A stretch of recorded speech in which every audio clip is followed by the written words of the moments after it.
Falei que o cheiro de falcatrua está fedendo, na verdade, nesse COP30? Pois é. Porque porque Cargas d'Água foi posto em sigilo o aluguel do barco onde a turma de Lalau está. Pois é. Por que fizeram isso? Né? Dá pra lembrar da Copa do Mundo, lembra?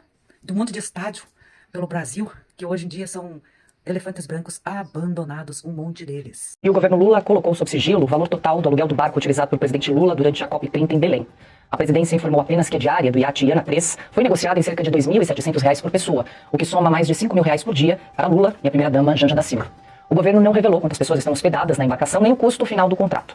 Também não informou se adotou medidas de compensação ambiental pelo uso de milhares de litros de diesel durante a viagem. Silvia, ainda ontem comentamos aqui no programa que a gente não tinha conhecimento da quantidade de hóspedes aí dessa embarcação que nós estamos pagando, mas agora também não saberemos porque está tudo sob sigilo, tanto o número de convidados quanto vai gastar. E a gente lembra sempre, né, que durante a campanha de 2022 Lula criticou muito o ex-presidente Jair Bolsonaro por impor sigilo e disse que seria diferente durante a sua gestão aí de Lula 3. Mas inclusive tem a questão do preço do diesel, né? Porque parece que o diesel, para rodar, enfim, essa embarcação gasta muito, é poluente, para manter ela em funcionamento. E não tem absolutamente nada a ver com o propósito da COP. Então o Lula vai para uma embarcação onde a Janja já fez questão, logo na primeira hora, no primeiro dia, de fazer o papelão diante de autoridades internacionais, fez lá uma dancinha, não sei do que. Isso aí parece claramente algo como boat party, sabe? Uma festa no barco, realmente. É desses cruzeiros que saem. Tá aí a imagem ridícula, rodando o mundo, dessa senhora envergonhando o Brasil. Aquele chapéu é o presidente da República, ali está a Aniele Franco, uma ministra, e é isso que eles estão fazendo. Olha lá, diante do mundo, né? Como se depois das 4 horas da tarde tem aeróbica na piscina, depois eles vão tomar um drink no meio da tarde. É uma vergonha tudo isso. É disso que se trata. É preciso apontar o dedo, às vezes, e ficar um pouco indignado, porque o Brasil está gastando muito dinheiro, tem indícios de superfaturamento, de corrupção, ergueram um hotel com dinheiro de Itaipu Binacional, que está do outro lado do país, em outra região, para entregar para a família Barbalho, decretaram uma GLO, e mesmo assim, jornalistas estrangeiros foram assaltados. É a pior imagem possível que o Brasil pode passar para o mundo. Tanto que o Lula vai dar no pé, ele vai se encontrar com o Nicolás Maduro no final de semana, lá na Colômbia. Nem ele vai ficar nessa micareta do clima que é um fiasco. É só para gastar o nosso dinheiro. E olha, para finalizar, Paula, eu arrisco dizer, eu faço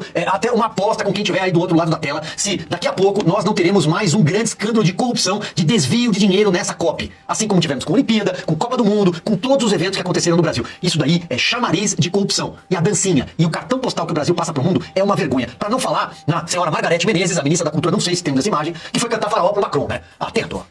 Agora, sobre o assunto do COP30, alguns cientistas corajosos já falaram que isso é tudo uma farsa. É uma farsa esse negócio de aumentar a temperatura, baixar a temperatura. Nós, seres humanos, não temos esse potencial todo. Até podemos melhorar um pouco, mas não temos nem a força, nem o potencial para aumentar o clima e nem para baixar o clima, porque o planeta gira, tá? Em volta de uma galáxia. Além de ele estar em volta do Sol, todo o nosso sistema solar está em volta de uma galáxia, a Via Láctea. E conforme ele vai passando por essas ondas da Via Láctea, vai mudando também o clima do planeta Terra. E aí tem os que ficam tentando dizer que o planeta Terra aumenta e diminui o clima por causa dos seres humanos e do pum das vacas. Meu Deus, isso é piada, né? E eu concordo com o ex-deputado Vlad. Eu vou botar aqui ele falando, eu concordo em gênero, número e grau, porque eu já vi cientistas, inclusive da Federal e de outros países, falando a mesmíssima coisa. Isso tudo é para levar dinheiro e para passear às custas do povo. É o que eu sempre falei. Vamos. E aí também tem o problema do agronegócio. O nosso agronegócio produz muito e incomoda muitos da Europa, principalmente a França. Sim, tanto que você vê que o Macron tá aqui. O Macron veio. Por quê? Porque os agricultores da França, eles não suportam os nossos agricultores, porque nós atrapalhamos o comércio deles. E aí para eles é um bom negócio atrapalhar o Brasil com essa história de meio ambiente. Vamos impedir que eles plantem mais, vamos impedir que eles façam aquilo. Não vamos comprar se não tiver o aval de não sei o que, se não tiver o selo de não sei o que nem eles cumprem. Essa é a verdade. Vê o vídeo? Vamos. E a questão da Amazônia. A superfície da Amazônia, o senhor falou números aí, para florestamento de 9 milhões de quilômetros quadrados. Eu gostaria de dizer o seguinte. Eu não sei se todos sabem porque realmente são números. E números absolutos são muito importantes. E o percentual mais ainda. A globosfera, né? O planeta todo, a globosfera, tem 570 milhões de quilômetros quadrados. Os oceanos, 360 milhões de quilômetros quadrados. E os continentes, 150 milhões de quilômetros quadrados. A Amazônia brasileira tem 5 milhões de quilômetros quadrados e a internacional 6 milhões de quilômetros quadrados. Então isso representa a nível de superfície global do planeta 1%. A Amazônia não muda, não equilibra, não opera, não faz nada com relação ao clima do mundo. Isso é uma grande mentira. Eu já disse a um político, o senhor tem um grande mérito por isso. Conversando e debatendo, ele disse, olha, se o senhor for candidato, o senhor tem 1% de chance de se eleger. O que é que o senhor acha? Você tem que candidato. Quando a gente fala em termos de doença, que a rede humana é muito sensível, quer dizer que grande parte das desgraças que nós tivemos na história da humanidade foram em função de eventos naturais, globais.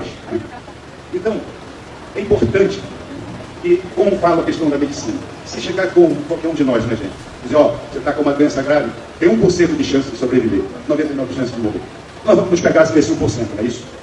Então, esse 1% do mundo, que não muda o clima do planeta, nem equilibra, não é pulmão do mundo, não é PN disso, é nosso. É nele que nós temos que nos pegar para sobreviver. Usar os nossos recursos naturais, gerir o nosso território. Nós temos de viver e sobreviver aqui. Não é o mundo que vai nos ensinar como nós vemos aqui. Eu tenho 54 anos de geologia andando nesse planeta. Só não foi na China e nem no Japão, na Suécia, mas conheço o deserto do Saara. O deserto do Saara tem 9 milhões e 200 mil quilômetros quadrados. É maior que o Brasil. Nem o Brasil equilibra o clima do mundo. Isso é cruel para quem é cientista. Eu sou um cientista. Levei muitos anos para poder chegar até aqui e com o maior prazer ouvir a sua palestra e contribuir para isso. Vou dizer mais uma, que é a terrível. O CO2, gente, o mundo passou por eras de gelo, de frio, de calor. O calor é que traz a vida. O gelo mata. Todas as grandes doenças ocorreram em períodos geológicos que nós tivemos o frio. Nós tivemos a explosão de um grande vulcão. Os vulcões podem mudar o clima do mundo em poucos dias e poucos meses. A temperatura abaixou, foi a era do gelo da Idade Média. Doença, desgraça, fome, miséria. Então é preciso reter o CO2. Quando a gente fala na composição da atmosfera, são números. Ministro, isso é padaria, conta de padaria de qualquer comerciante. O CO2 na atmosfera, os 80 quilômetros, é o quarto elemento, quarto composto. Primeiro o nitrogênio, 70%, depois o oxigênio, 28%, depois o argônio. O CO2 é 0,003 da composição da atmosfera. E nós estamos querendo reduzir e nos impor essas amarras por causa de 2%. Matemática, gente. 2% de 0,003. É 0,0000. Isso é subnitrato de pó de peito de guisagem, como a gente diz aqui. É nada. Entendeu? Isso é uma conversa muito rica. Eu queria dizer isso a vocês, aproveitar a oportunidade. Toda vez eu era criança, dizia, olha, se correr o bicho pega, se ficar o bicho come. Eu sempre fiquei para ver o bicho. Não tinha nem o bicho. O bicho era menor que eu. Então não vou, eu falo muita língua, aprendi com eles. Isso que o senhor tem, falou, é toda razão. Eles querem nos impor aqui. Mercado de carbono, só vou dizer uma palavra. É o aval para poder poluir. Eu pago para poluir. Vou pagar lá e vou poluir o mundo. O primeiro hemisfério norte fica poluindo muito mais do que nós. Os oceanos aqui regulam o clima do mundo junto com o continente e outras coisas. E o nosso lastro rei, o sol. Ele aqui, mano. Ministro, parabéns. Aqui é outra missão modesta de um cientista que nasceu e se criou nessa terra e que conhece mais do mundo. E esses caras como eles acham. As ondas eu conheço todos. Todos eles. Obrigado. Me estendi um pouco, mas queria dizer isso para os senhores.